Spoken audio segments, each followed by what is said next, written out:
I didn't do it. Help me understand this. What does he mean by he didn't do it? You just pled guilty to it. Because I'm being advised by my attorney. I just accepted your plea of guilty to this charge, Mr. Harris. I'm trying to pull teeth here about what happened. I'm sentencing you, and I don't have all the information. Was he in the car? I'm living paycheck to paycheck. Okay. I have 5 kids.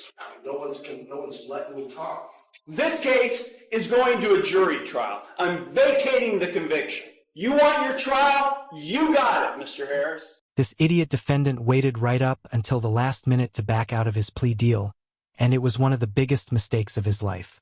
Let me know in the comments what you guys would have done if you were in his attorney's shoes. This man literally busted his butt to create this perfect plea deal, and this dude couldn't shut up for 5 minutes. Let's dive in and watch this idiot defendant completely destroy his own plea deal in 4K. Pending against Mr. Harris is a charge of failure to stop after a non-public road accident. The offer that we have discussed here would be an amendment of the charge to the charge of failure to stop after an accident involving the property of others. The difference between this charge and the original charge is that this charge does not carry a mandatory license suspension. The damage to this vehicle, which was a 2001 Chevy Blazer, was the grand total for the repairs $6,874. The city is recommending probation, whatever fine the court deems appropriate. Mr. Heasley? Thank you, Your Honor. He very much wishes to resolve this matter, Your Honor, along the lines of the stated plea offer, although he is aware that this court does not have to follow such plea agreement. Normally, I don't allow pleas to, this late in the game. We've had, I think, 4, maybe 5 pretrials or status conferences. Because the level or degree has not changed, and essentially not much has changed in the way of the plea other than what was outlined by the counsel, I will allow this plea to go forward. Thank you. Mr. Harris, it's my understanding today you wish to plead guilty to an amended charge of failure to stop after an accident involving property of others, a first-degree misdemeanor, a violation of Section 335.14a of the Conneaut City Ordinances. Is that what you wish to do today? Yes. You understand by pleading guilty to this charge, you are waiving your right to a trial, which includes your right to cross-examine witnesses and to confront evidence presented against you. You'd be waiving your right to testify or not to testify without any negative connotation. You'd be waiving your right to subpoena witnesses. You'd be waiving your right to a jury trial. You'd be waiving your right to be proven guilty beyond a reasonable doubt. All of those are trial rights you'd be waiving by pleading guilty to this amended charge. Is that what you wish to do? Yes. And are you thinking clearly and do you understand everything that's happening? Yes. Okay, I'm going to provide to you, Mr. Heasley, a written waiver of your trial rights and right to a jury trial and acknowledgement of effective plea. If you find that document acceptable, you can sign and date it. Harris and myself have executed the waiver of trial rights and right to a jury trial and acknowledgement of effect of plea in this instant case, handing it to the bailiff. Thank you very much. The court does find that defendants, as I indicated, will allow the amendment to go forward. I do find the defendant's plea of guilty to the amended charge to be knowing, voluntary, and intelligent. The court will accept the guilty plea to the amended charge, and I will therefore find him guilty of the amended offense. We will now proceed to sentencing. Mr. Heasley, is there anything you or your client would like to say at this time before I impose sentence? Thank you, Your Honor. My client, as indicated earlier, does wish very much to resolve this matter, and that basically what influenced the decision not to go to trial, which of course belongs to the defendant rather than counsel. We're aware that there is restitution to be made in this matter, and hopefully that will not be a problem. And he's aware of the possible sanctions that come along with this offense. We would hope that the court not suspend his driving privileges if possible. Mr. Harris, is there anything you would like to say at this time before I impose sentence? I'm not sure I'm allowed to say so. I just hope that I keep on. I don't know what I can say, so. That's all? Yeah. Okay. Okay. Back on December 21st, Ms. Kreider's vehicle was parked in front of her residence in the street. It was struck by another vehicle. Officers investigated the matter, determined that the vehicle belonged to Mr. Harris.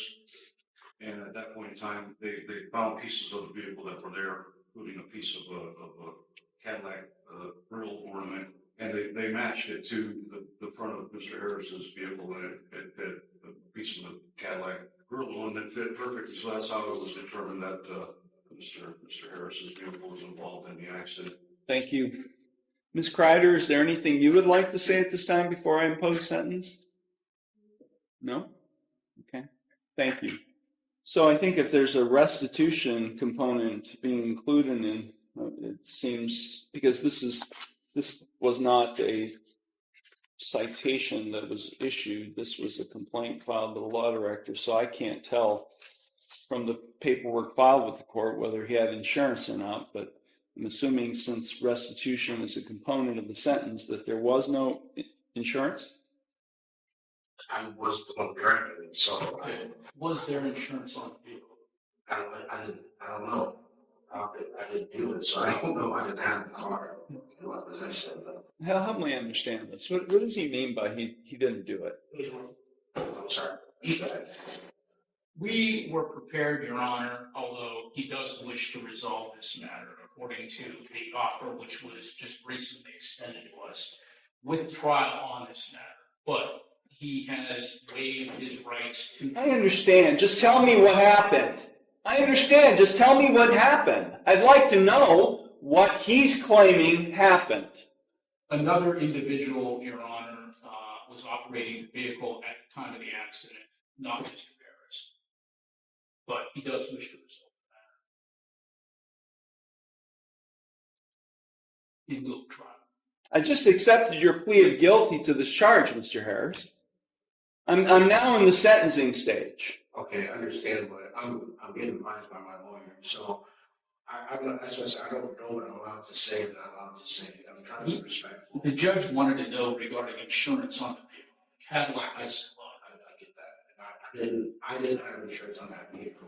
Whose vehicle was it? Okay, so the vehicle was in my name that I used. I let my brother have that vehicle because I'm trying to help him out. It's your vehicle. It was in my name. It was his vehicle. He purchased it. He bought it. Was the title transferred? No, he did not transfer the title. I'll continue to talk for you. You can talk to your attorney. I'm trying to pull teeth here about what happened. I mean, I'm sentencing you, and I don't have all the information. Okay? Was he in the car? I feel like I'm cross-examining him. Was he in the car at the time? No, sir. Okay. So here's what I'm getting at, Mr. Heasley, specifically for you. If he pleads to a charge where he's operating a vehicle in an accident, and he's not able to provide proof of insurance on the vehicle he was driving, what happens? It's a non-compliance suspension with the Bureau of Motor Vehicles. Right? I mean, I know this amendment was all about trying to avoid a license suspension, but if he pleads guilty to operation and he's not able to provide proof of insurance, then it's a non-compliance suspension. Do you have the restitution to pay today? No, sir. How long will it take you to get it? This case has been pending since December. You haven't been setting any money aside for that possible consequence? I'm living paycheck to paycheck. Okay. I have 5 kids. I'm sorry, Mr. Harris, but take a look behind you. I didn't do it. You just pled guilty to it. Because I'm being advised by my attorney. I asked last time I was here, I asked if I could talk. No one's letting me talk. Well, we've got an appeal issue right now. We got an ineffective assistance of counsel claim right now. And I'm not going to allow this thing to go up on appeal and you guys spend all kinds of time dealing with an appeal, I'm going to leave. And you guys are going to talk about this, and then we're going to resolve it, because I'm not sentencing right now. Because I'm not going to allow you to waste your time having to deal with an appeal on an ineffective assistance of counsel claim. This case is going to a jury trial. I'm vacating the conviction. This case is going to a jury trial on Thursday. You want your trial? You got it, Mr. Harris. This case is being vacated. I'm sorry, Ms. Kreider. This case is going forward to a jury trial. I'm vacating the conviction, and we are not proceeding the sentence. Unfortunately, the judge turned off the Zoom live stream, but luckily for you guys, at Logan on LOL, I always follow up with these cases. This defendant actually went to trial, and he ended up getting his license suspended, and now he's on probation for up to a year. This just goes to show that you guys should always listen to your attorney. But yeah, let me know in the comments if you guys think his attorney was sabotaging him, or if this guy was just an idiot. Thanks for watching, guys.